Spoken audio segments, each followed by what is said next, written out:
వెండి కొండయే వాసము కాగా పర్వత వంశము పావనంబుగా సౌందర్యముతో శంకరు సతిగా నారీమణివై వెలసిన దేవి మేనికాంతుల మెరుపుల చూచి మరకతమ్ములే వెలవెలబోవ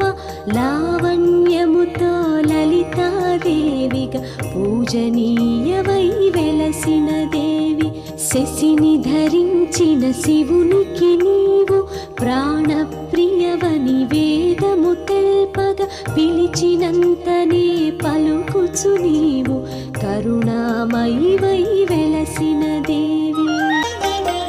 వెండి కొండయే వాసము కాగా పర్వత వంశము పావనంబుగా సౌందర్యముతో శంకరు సతిగా నా